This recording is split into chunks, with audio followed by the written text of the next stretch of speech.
नमस्कार, good morning, जोहार। मैं चुनचुन कुमार, आप देख रहे हैं झारखंडी हिंदी न्यूज। तो चलिए जानते हैं आज की पहली और बड़ी खबर। हेमंत सोरेन ने कार्यकर्ताओं में भरा जोश, कहा हर वक्त लड़ने को रहे तैयार, बीजेपी की साजिश को करेंगे असफल। मुख्यमंत्री हेमंत सोरेन ने कहा है कि झामुमो का हर एक कार्यकर्ता हर वक्त चुनाव की तैयारी में रहता है। कहा कि 2024-25 की तैयारी तो भाजपा वाले कर रहे हैं। झामुमो का एक एक कार्यकर्ता दिन रात सोते जागते जंग की तैयारी में ही रहता है। झामुमो कार्यकर्ताओं को बस खटकने भर की देर है। वे हर मोर्चे पर लोहा लेने के लिए अपने अस्त्र शस्त्र के साथ खड़े मिलेंगे। हरमू स्थित सोहराय भवन में झामुमो केंद्र समिति की विस्तारित बैठक के बाद पत्रकारों से बातचीत के दौरान मुख्यमंत्री हेमंत सोरेन ने कहा कि संघर्ष और जंग झामुमो की पृष्ठभूमि में है। इससे कोई कार्यकर्ता पीछे नहीं भागता। उन्होंने कहा कि विरोधी मनोवैज्ञानिक चोट देना चाहते हैं, लेकिन उसका षड्यंत्र सफल नहीं होने देंगे। झारखंड के सरकारी कर्मियों के लिए बड़ी खुशखबरी, बढ़ेगा 4% डीए। कैबिनेट के पास गया प्रस्ताव। झारखंड सरकार राज्य कर्मियों का डीए बढ़ाएगी। इससे राज्य के 1,93,000 कर्मचारियों को फायदा होगा। अब इनका डीए 34 से बढ़कर 38% हो जाएगा। इससे संबंधित प्रस्ताव पर मुख्यमंत्री हेमंत सोरेन ने सहमति दे दी है। इसके बाद वित्त विभाग ने कैबिनेट की मंजूरी के लिए प्रस्ताव भेज दिया है। कैबिनेट की 10 अक्टूबर को होने वाली बैठक में यह प्रस्ताव रखा जाएगा। राज्य सरकार 1 जुलाई 2022 की तिथि से डीए बढ़ाएगी। डीए बढ़ने से सरकार पर 42 करोड़ का अतिरिक्त बोझ पड़ेगा। बताया गया कि डीए बढ़ने पर कर्मचारियों के वेतन में 500 से लेकर 9,500 रुपए तक की बढ़ोतरी होगी। मोदी सरकार किसानों को दे रही है पूरे 15 लाख रुपए, फटाफट करें अप्लाई। अगर आप भी किसान योजना का लाभ पा रहे हैं तो आपके लिए एक और बड़ी खुशखबरी है। दरअसल केंद्र सरकार किसानों पर मेहरबान है। किसानों की आय बढ़ाने और उनके कर्जे उतारने के लिए सरकार लगातार कोशिश कर रही है। अब सरकार किसानों का नया कृषि बिजनेस शुरू करने के लिए 15 लाख रुपए मुहैया करा रही है। किसानों की आर्थिक मदद के लिए सरकार ने पीएम किसान FPO स्कीम की शुरुआत की है। इस स्कीम के तहत फार्मर्स प्रोड्यूसर ऑर्गेनाइजेशन को 15 लाख रुपए दिए जाएंगे। सरकार देश भर के किसानों को नया कृषि बिजनेस शुरू करने के लिए वित्तीय सहायता दी जाएगी। इस स्कीम का लाभ लेने के लिए 11 किसानों को मिलकर एक ऑर्गेनाइजेशन या कंपनी बनानी होगी। इससे किसानों को कृषि से संबंधित उपकरण या फर्टिलाइजर्स, बीज या दवाएं खरीदने में भी काफी आसानी होगी। मोबाइल के झगड़े में 8 साल के बच्चे ने 12 साल के भाई को मारा चाकू, हुई मौत। झारखंड के कोडरमा से हैरान करने वाला मामला सामने आया है। यहाँ मोबाइल के झगड़े में एक बच्चे की जान चली गई। इससे ये बात भी साबित होती है कि बच्चों में मोबाइल एडिक्शन कितना खतरनाक साबित हो सकता है। दुखद खबर ये है कि एक घर के 2 बच्चों के बीच मोबाइल चलाने को लेकर झगड़ा हुआ। झगड़े के दौरान महज 8 साल के बच्चे ने अपने 12 साल के बड़े भाई को चाकू मार दिया। इलाज के दौरान घायल बच्चे करण राणा की मौत हो गयी। बताया गया कि कोडरमा जिले के डोमचांच थाना के गेठीबाद गांव स्थित राणा टोला निवासी पप्पू राणा के दोनों बेटे मोबाइल चलाने को लेकर झगड़ा करने लगे। इसी दौरान छोटे भाई तरुण कुमार ने रसोई घर से चाकू लाकर बड़े भाई के पेट में अचानक वार कर दिया। परिजन आनंद फानन में करण को इलाज के लिए निजी क्लिनिक ले गए, जहाँ उसकी मौत हो गयी। घटना के बाद परिजनों ने शव को दफना दिया। मामले की जानकारी पुलिस को हुई तो SDPO अशोक कुमार जाँच के लिए पहुँचे और परिजनों से पूछताछ की। पुलिस के अनुसार शव को कब्र से निकालकर पोस्टमार्टम कराया गया। झारखंड में बुजुर्ग के साथ हुई धोखाधड़ी, मुफ्त ऑपरेशन के नाम पर निकाली आंख, लगाई गई कांच की गोली। झारखंड के घाटशिला में एक बुजुर्ग के साथ धोखाधड़ी का मामला सामने आया है। धोखा भी ऐसा जिसमें रुपए, पैसे, जमीन जायदाद का नहीं, सीधे शरीर के विभिन्न अंग आंख की चोरी कर ली गई। जी हाँ, घाटशिला के कीताडी गाँव के बुजुर्ग गंगाधर सिंह का कहना है कि ऑपरेशन के कुछ महीने बाद ही उनकी आंख में खुजली मचने लगी। जब एक दिन उन्होंने खुजली करने के लिए आंख को मसला तो आंख से कांच की गोली निकलकर बाहर गिर गई। तब उन्हें पता चला कि उनकी आंख निकाली गई है। गंगाधर सिंह के परिवार वालों ने बताया कि उनकी दाईं आंख का ऑपरेशन कुछ महीने पहले हुआ था। एक आंखों के अस्पताल में उन्हें एडमिट किया गया था, लेकिन अनपढ़ होने के कारण वे अस्पताल का नाम नहीं बता पाए। एक महिला ऑपरेशन के लिए उन्हें जमशेदपुर ले गई थी। ये महिला कुछ समय पहले ही गाँव आई थी और उसने कहा था कि किसी की भी आंख में समस्या हो तो बताएं। गंगाधर के समस्या बताने पर उन्हें साथ ले गई थी।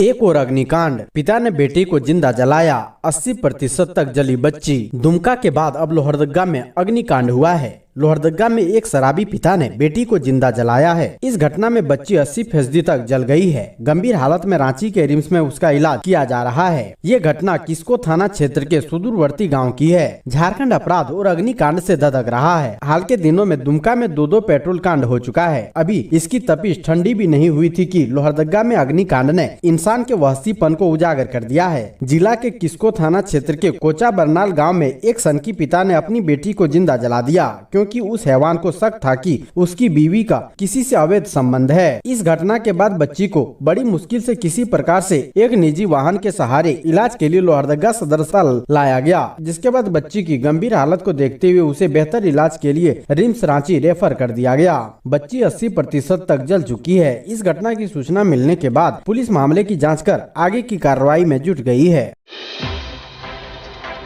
झारखंड में जल्द होगी बम्पर बहाली, शिक्षा मंत्री ने की घोषणा। झारखंड के शिक्षकों की भर्ती प्रक्रिया जल्द ही शुरू होने वाली है। पहले चरण में करीब 26,000 शिक्षकों की भर्ती होगी। झारखंड में नौकरी की तैयारी में लगे हुए लोगों को शिक्षा मंत्री ने खुशखबरी दी है। जल्द ही सरकार की तरफ से बहाली के लिए विज्ञापन निकाला जाएगा, जिसमें 50,000 शिक्षकों की बहाली की जाएगी। पहले चरण में करीब 26,000 शिक्षकों की बहाली होनी है। झारखंड में शिक्षकों की नियुक्ति को लेकर झारखंड के शिक्षा मंत्री जगन्नाथ महतो ने बड़ा बयान दिया है। जगन्नाथ महतो ने कहा है कि सरकार शिक्षकों की बहाली के लिए जल्द विज्ञापन निकालने वाली है। शिक्षा मंत्री के अनुसार पहले चरण में 25,996 शिक्षकों की बहाली होगी। उसके बाद 24,000 शिक्षकों की अलग से नियुक्ति की प्रक्रिया शुरू की जाएगी। दीपक प्रकाश ने कहा, मारुति की मौत के लिए हेमंत सरकार सीधे तौर पर जिम्मेवार। शादी से इनकार करने पर जारमुंडी की बेटी मारुति को उसके प्रेमी ने जलाकर मार डाला। इस घटना की भाजपा ने कड़ी निंदा की है। भाजपा के प्रदेश अध्यक्ष दीपक प्रकाश ने कहा कि दुमका में अंकिता सिंह की हत्या के बाद एक बार फिर पेट्रोल कांड दोहराया गया है, जिसके जिम्मेदार सीधे तौर पर मुख्यमंत्री हेमंत सोरेन है। अपराधियों और नूर मुस्तफा जैसे अधिकारियों को संरक्षण देकर सरकार अपराधियों को इस प्रकरण के घिनौने काम के लिए बढ़ावा दे रही है। झारखंड में चारों ओर जंगल राज कायम हो चुका है और सरकार जनता की आंख में धूल झोंक रही है। झारखंड के ये विधायक भी ईडी की रडार पर, पुलिस मुख्यालय से मांगी गई रिपोर्ट। ईडी के रडार पर धनबाद विधायक ढुल्लू महतो भी आ गए हैं। ईडी ने उन पर दर्ज विभिन्न मामलों को लेकर रिपोर्ट मांगी गई है। इस संबंध में ईडी के डिप्टी डायरेक्टर के क्षितिज गुप्ता ने पुलिस मुख्यालय आईजी मानवाधिकार को पत्र लिखा है। अब पुलिस मुख्यालय ने रांची, जमशेदपुर और धनबाद एसएसपी के अलावा सभी जिलों के एसपी से ढुल्लू पर दर्ज केस व चार्जशीट केस को लेकर कोर्ट में समर्पित आरोप की भी सत्यापित प्रति मांगी है। विधायक ढुल्लू महतो के बारे में भ्रष्टाचार सहित अन्य आरोपों के बारे में ईडी को एक शिकायत मिली थी। इस पर ढुल्लू के बारे में मामले में आगे जानकारी हासिल करने के लिए ईडी ने एक फाइल खोली है। इसके बारे में पुलिस मुख्यालय को भी जानकारी दी गई है। जिलों के एसपी को बताया गया है कि संबंधित कागजात जल्द उपलब्ध कराए जाएं, जिन्हें आवश्यक कार्रवाई के लिए ईडी को दिया जा सके। कैश कांड में फंसे विधायकों के साथ हुई ज्यादती। कैश कांड में फंसे विधायकों के साथ हुई ज्यादती तो लगा देंगे झारखंड में आग। कैश कांड में गिरफ्तारी के बाद शर्तों के साथ जमानत पर कोलकाता में रह रहे कांग्रेस विधायक इरफान अंसारी, नमन विक्सल कोंगाड़ी और राजेश कश्यप की ओर से सरकार पर दबाव डालने की कवायद शुरू हो चुकी है। प्रोफेसर रिजवान अली अंसारी और हाजी अख्तर के नेतृत्व में एक डेलीगेशन ने तीनों नेताओं से कोलकाता में मुलाकात की। इस दौरान धमकी भरे लहजे में कहा गया है कि तीनों विधायकों के साथ ज्यादती की गई तो पूरे झारखंड में आग लगाने का काम करेंगे। कैश कांड में फंसे कांग्रेस के तीनों नेताओं से मिलने गए डेलीगेशन का हिस्सा रहे सदस्यों ने हेमंत सरकार को चेताते हुए कहा कि साजिश के तहत फंसाया गया है। हेमंत सरकार को इनके समर्थन में आगे आना चाहिए। जाहिर है यह बयान हेमंत सरकार और प्रदेश कांग्रेस के लिए है, क्योंकि तीनों विधायकों की गिरफ्तारी के बाद कांग्रेस की ओर से ही प्राथमिकी दर्ज कराई गई थी। साथ ही सरकार की तरफ से भी इसे बड़ा साजिश बताया गया था। 12 वर्ष से 14 वर्ष के बीच के मात्र 88,000 को लगा टीका। स्कूलों में स्वास्थ्य विभाग का केंद्र नहीं लगा। धनबाद में कोरोना वैक्सीन की कम उपलब्धता की वजह से सरकारी और निजी स्कूलों में दोबारा स्वास्थ्य विभाग की ओर से टीकाकरण कैंप नहीं लगाया जा सका है। ऐसे में दूसरा डोज लेने वाले बच्चों को स्वास्थ्य विभाग के टीकाकरण केंद्र पर आना पड़ रहा है। आलम यह है कि 12 से 14 वर्ष के बीच के मात्र 88,000 बच्चों को ही टीका लग पाया है, जबकि 1.95 लाख बच्चों को टीकाकरण से जोड़ना है। वहीं 14 से 17 वर्ष के बीच के बच्चों को अभी तक मात्र 1.58 लाख बच्चों को ही टीका से जोड़ा जा सका है। लगभग 2.95 लाख बच्चों को टीकाकरण से जोड़ना है। इधर स्वास्थ्य विभाग के सूत्रों के माने तो टीका की उपलब्ध नहीं होने की टीकाकरण का दर लगातार नीचे गिरता जा रहा है।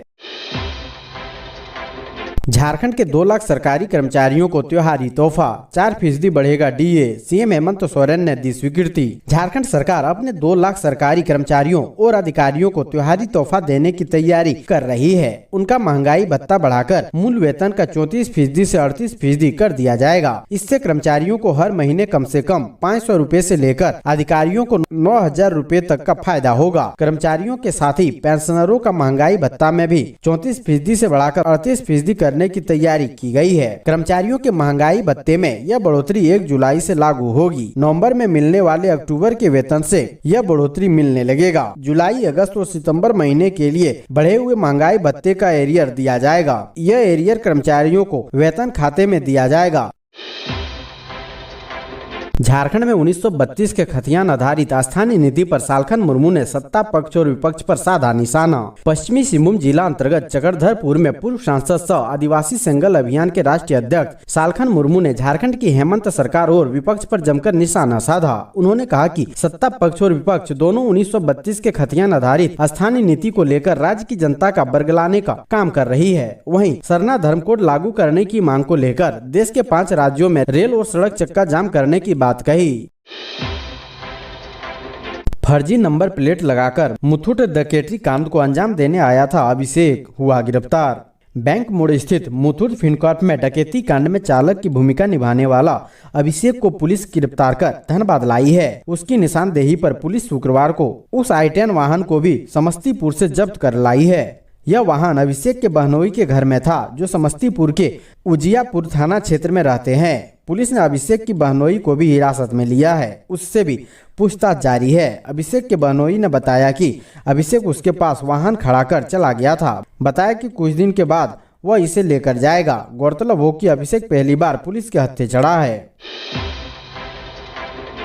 पेट्रोल डालकर जिंदा जलाई गई लड़की की मौत पर भड़के बाबूलाल, बोले बेटी हम शर्मिंदा हैं। झारखंड के दुमका में हुई घटना से एक बार फिर राज्य में महिला सुरक्षा की पोल खोलकर रख दी है। यहाँ पेट्रोल कांड फिर दोहरा गया है। दुमका के जारमुंडी थाना क्षेत्र के भरतपुर भालकी गांव में राजेश राउत नाम के शख्स ने घर में घुसकर एक युवती पर पेट्रोल डालकर आग लगा दी थी। जिस वक्त इस वारदात को अंजाम दिया गया था, उस वक्त मारुति कुमारी गहरी नींद में थी। गुरुवार की रात जलाई गई 19 वर्षीय मारुति कुमारी इलाज के लिए रांची लाया गया था, लेकिन उन्हें यहां हॉस्पिटल में दाखिल कराए जाने के तुरंत बाद दम तोड़ दिया।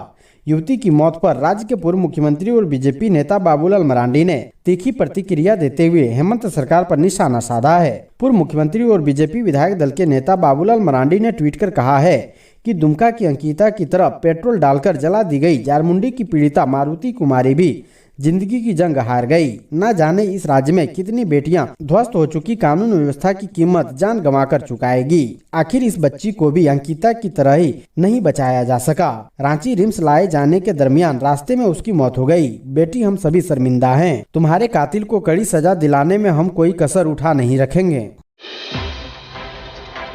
दुमका में पेट्रोल डालकर जिंदा जलाई गई 19 वर्षीय लड़की की मौत, परिवार में मातम। झारखंड के दुमका में 1.5 महीने के भीतर पेट्रोल कांड दोहरा दिया गया है। गुरुवार की रात जलाई गई 19 वर्षीय मारुति कुमारी इलाज के लिए दोपहर रांची लाई गई थी, लेकिन उन्हें यहां हॉस्पिटल में दाखिल कराए जाने के तुरंत बाद दम तोड़ दिया। दुमका जिले के जारमुंडी थाना क्षेत्र के भरतपुर भलकी गाँव में राजेश राउत नाम के शख्स ने घर में घुसकर उस पर पेट्रोल उड़ेलकर आग लगा दी थी। मारुति उस वक्त गहरी नींद में थी। आग लगते ही वो चीखने लगी। उसने मजिस्ट्रेट के सामने पुलिस को दिए बयान में कहा कि आग लगाने वाले राजेश को उसने भागते हुए देखा था। मामले को लेकर पुलिस ने राजेश को गिरफ्तार कर लिया है। इसके पहले बीते 23 अगस्त को दुमका शहर में ही 16 साल की अंकिता सिंह को 2 युवकों ने इसी तरह पेट्रोल डालकर जला डाला था, जिसकी 1 हफ्ते के बाद रांची में इलाज के दौरान मौत हो गई थी।